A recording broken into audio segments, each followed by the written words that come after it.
À Kharkiv, les soldats ukrainiens continuent de s'entraîner au combat. Conduire un véhicule blindé, se protéger dans les tranchées ou encore tirer des obus. Objectif, être prêt en prévision d'une attaque russe.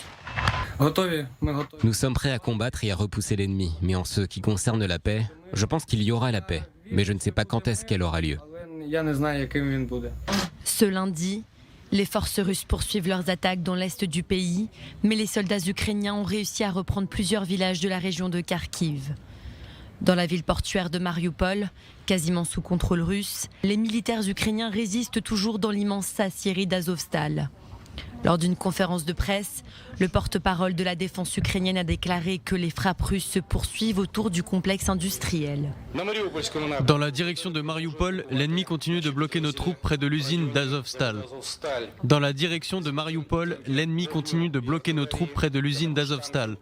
Et avec l'aide de tirs d'artillerie et de chars, ils mènent des opérations d'assaut. La reprise des bombardements par des bombardiers à longue portée n'est pas exclue. Côté russe, on se félicite d'une nouvelle victoire, la destruction d'une station radar de contre-batterie de fabrication américaine. Les missiles aériens de haute précision des forces aérospatiales russes ont détruit 2 postes de commandement et une batterie de lance-roquettes multiples ukrainiens près de Popasna. De son côté, pour la première fois depuis le début de la guerre en Ukraine, le Pentagone annonce la livraison d'équipements militaires électroniques comme des systèmes de brouillage ou des systèmes de radar pour un budget total de 150 millions de dollars.